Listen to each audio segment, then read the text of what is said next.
आज भारतीय जनता पार्टी का हमारा पूरा विधायक दल महामहिम राज्यपाल महोदय जी को मिला है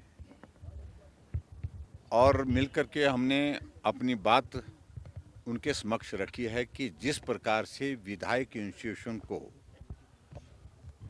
पिछले 3 साल के कार्यकाल में हर दृष्टि से कमज़ोर किया गया और मैं कहूँगा एक तरह का जलील किया गया, ऐसा आज से पहले कभी देखने को नहीं मिला है। जब बजट सत्र आता है, बजट सत्र से पहले लंबे समय से हिमाचल प्रदेश में एक परंपरा रही है कि विधायकों को बुला करके अपने क्षेत्र के लिए विकास की दृष्टि से वो अपनी प्राथमिकताओं पर बात करें और वो प्राथमिकताएं तय करें और विधायक 50 जगह से आगरे आने के पश्चात जो है वो 3 स्कीम विधायक प्राथमिकता की पीडब्ल्यूडी डिपार्टमेंट में, 3 स्कीम जल शक्ति विभाग में डालने के लिए अधिकृत होते हैं।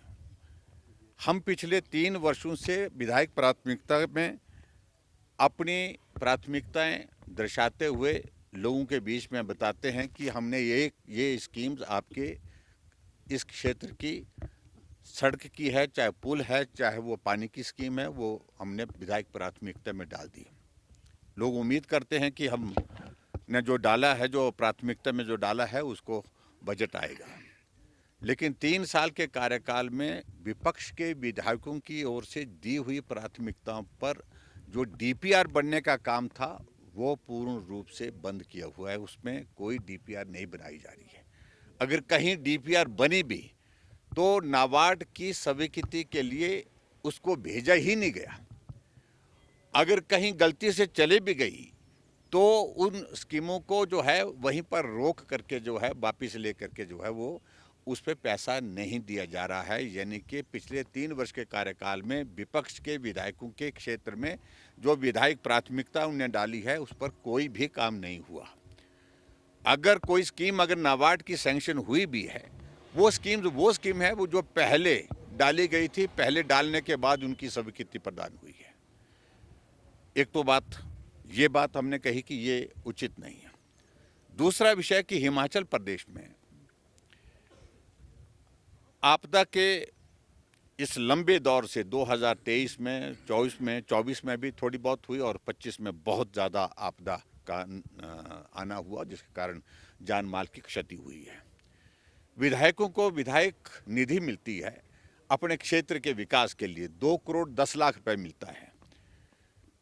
अभी अगला बजट सत्र आने को है, लेकिन अभी तक विधायक क्षेत्र विकास निधि की सिर्फ 2 इंस्टॉलमेंट यानी कि 55 लाख की 1 करोड़ 10 लाख रुपए स्वीकृत हुई है। बाकी अभी तक जो है आधी विधायक क्षेत्र विकास निधि का पैसा अभी तक जारी ही नहीं हुआ। और उसमें भी दिलचस्प बात यह है कि आपदा में जहां लोगों के बीच में जा कर के हम लोगों के जो नुकसान हुए हैं उसकी भरपाई करने के लिए, उसके रेस्टोरेशन के काम के लिए वो पैसा हम खर्च करना चाहते हैं। हमने चिट्ठियां डाल दी हैं। चिट्ठियां जाने के बाद उन लोगों को बता दिया कि आपके क्षेत्र के लिए, इस स्कीम के लिए हमने इतना पैसा स्वीकृत किया है, लेकिन अभी तक जो है उसमें पैसा ही आगे जो है वो स्वीकृत नहीं किया गया है। वो रिलीज़ नहीं, चिट्ठी जा चुकी है लेकिन उसके बावजूद पैसा रिलीज़ नहीं किया गया है। ट्रेजरी से पैसा रोक रखा है। इसके अलावा आगे और बढ़ कर के बात आप अंदाज़ा लगाइए कि विधायक इंस्टीट्यूशन की हालत क्या की। हमको ऐच्छिक निधि मिलती है। ऐच्छिक निधि मिलती है, कोई बीमार आदमी है उसको मदद करनी है, कोई गरीब आदमी है, किसी का घर जल गया, आपदा में किसी का नुकसान हो गया, उसको मदद करने के लिए उसमें प्रावधान है। उसमें भी हमने चिट्ठियां डाल दी और चिट्ठियां डालने के बाद बहुत जगह अभी तक वो पैसा जो है वो नहीं पहुंच पाया, इसलिए क्योंकि ट्रेजरी में रोक लगा दी गई है। यानी कि विधायकों का अपमान इस प्रकार से हो गया, विधायकों पर लोग भरोसा नहीं करते हैं। हमको लोग व्हाट्सएप में चिट्ठी डाल करके, जो चिट्ठी हमने स्वीकृति की भेजी होती है उसको भेज करके हमसे पूछते हैं कि चिट्ठी तो आई, पैसा तो आए नहीं। उनको लगता है कि विधायक झूठ बोल रहे हैं।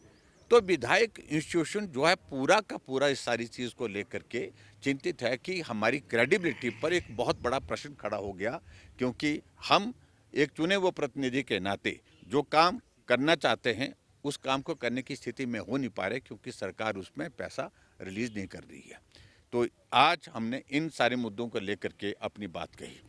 इसके अलावा विधायक प्राथमिकता के लिए हमने पिछले कल विधायक दल की बैठक रखी थी, उसमें चर्चा की और चर्चा करने के बाद हमने फैसला किया कि सारे विधायक अपनी अपनी बात करने के लिए अपने क्षेत्र की बात को और प्रदेश से जुड़े हुए विषय को लेकर के विधायक प्राथमिकता की बैठक में रखेंगे, जोरदार ढंग से रखेंगे और जिन मुद्दों पर आज हम राज्यपाल महोदय जी से मिले हैं इन मुद्दों पर अंदर भी बात करेंगे और उसके बाद मीडिया को भी हमारे चार जो हमारे सेक्शन जो बने हुए जो ग्रुप बने हुए हैं यानी कि 4 बैठकें होंगी एनुअल प्लानिंग की बैठकें जो 4 हैं, तो चारों बैठक में एक एक हमारा प्रतिनिधि जो है विधायकों में से आप मीडिया के सामने जो है जो अंदर बात कही है उसके बारे में जिक्र वहीं पर करेगा। विशेष सत्र भी सर आरडीजी जिस तरह से बंद की उसको लेकर सरकार ने यहाँ पर बुलाने को लेकर राज्यपाल को प्रस्ताव भेजा है 17 फरवरी को, विपक्ष जाएगा उसमें किस तरह से? देखिए अभी तो प्रस्ताव गया है उनकी ओर से, सत्र होता है कब होता है अभी हमें जानकारी नहीं, हमें सुनी है आप लोगों से ही जानकारी हम प्राप्त हुई है। जब सत्र का नोटिफिकेशन होगा, नोटिफिकेशन के बाद हम विचार करेंगे जाना है कि नहीं जाना है। जा करके अगर हम जाएंगे तो सही है, हम अंदर जाएंगे तो तय है, अगर सत्र बुलाएंगे तो अंदर बात रखेंगे और रेवेन्यू डेफिसिट ग्रांट पर अगर बुलाएंगे तो मुझे लगता है वैसे तो बजट सत्र जो है वो अब एक्सपेक्टेड है किसी समय में, विशेष सत्र बुलाने की बहुत ज़्यादा आवश्यकता नहीं। इसको ही हम जो है वो बजट सत्र में भी चर्चा कर सकते हैं, लेकिन फिर भी अगर सरकार बुलाना चाहे वो बुलाएं, हम जाएंगे अपने पक्ष रखेंगे। सर क्या जरूरत पड़ेगी विधायक दल